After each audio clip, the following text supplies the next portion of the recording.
सुप्रभात प्यारे बच्चों, कैसे हैं आप सभी।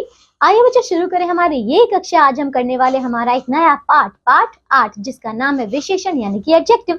चलिए आइए शुरू करते हैं।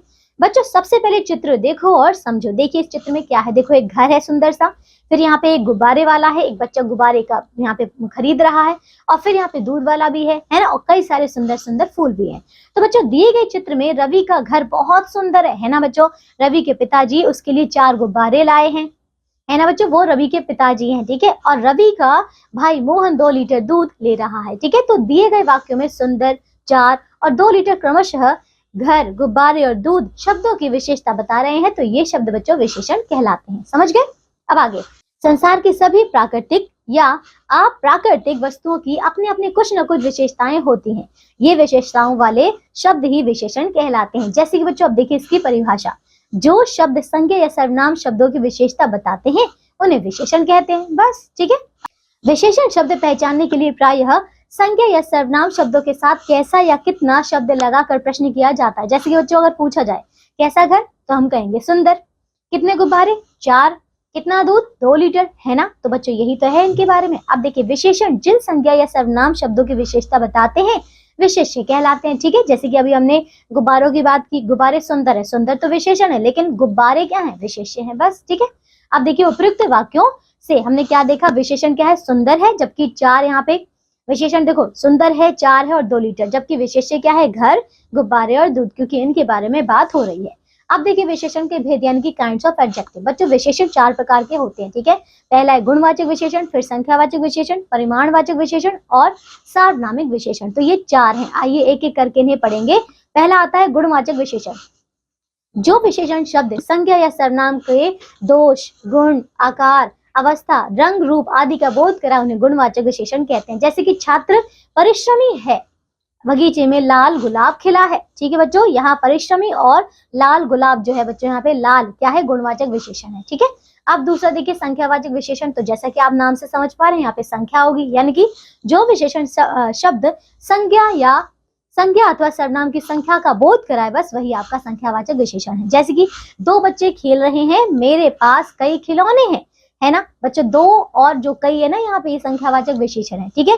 अब कुछ अन्य संख्यावाचक विशेषण जैसे कि 4, 6, पहला, दूसरा, कई, कुछ आदि।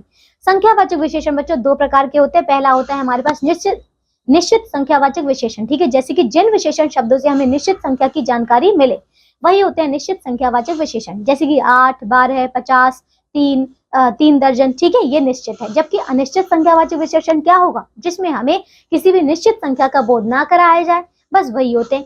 तो ये बच्चों जैसे कि कुछ, कई, थोड़ा, है ना, ये समझ गए। अब देखिए बच्चों तीसरा आता है परिमाणवाचक विशेषण। ये देखो जो विशेषण शब्द संज्ञा अथवा सर्वनाम की मात्रा या माप तौल का बोध कराए उन्हें हम परिमाणवाचक विशेषण कहते हैं। जैसे कि बच्चों मुझे 2 किलो आम दो, मुझे थोड़ा दूध चाहिए। यहाँ 2 किलो और थोड़ा, ये बच्चों परिमाणवाचक है विशेषण है, क्योंकि इसमें हम नाप तोल कर लेते हैं। और इसमें बच्चों कुछ अन्य परिमाणवाचक विशेषण देखिए, जैसे कि 2 लीटर, 4 मीटर, थोड़ा, कुछ आदि, ठीक है बच्चों। परिमाणवाचक विशेषण भी 2 प्रकार के होते हैं। ये बच्चों देखो पहला है निश्चित परिमाणवाचक। तो इसमें बच्चों आपको निश्चित माप तौल का बच्चों इसमें आपको निश्चित माप तौल की जानकारी मिलेगी, ठीक है। जैसे कि वह निश्चित परिमाणवाचक क्या होगा, जैसे कि 3 मीटर कपड़ा या फिर 4 लीटर तेल, ठीक है।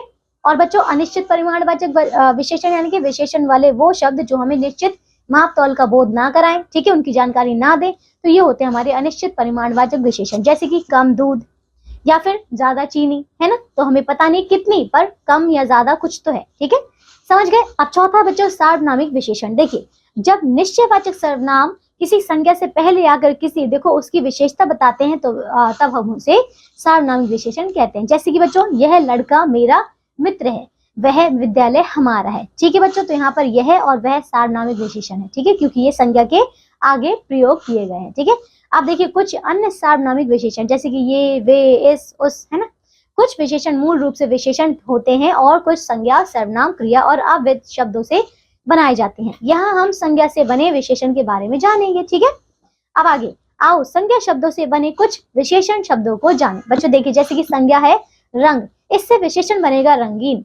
लालच से लालची, भार से भारी, ज्ञान से ज्ञानी, क्रोध से क्रोधी। इसी प्रकार नील से नीला, दया से दयालु, झूठ से झूठा, सच से सच्चा, भूख भूखा, ग्राम ग्रामीण, धन धनी, शहर शहरी, दान दानी, राष्ट्र राष्ट्रीय। ठीक है, समझ गए। तो ये थे बच्चों हमारे उदाहरण।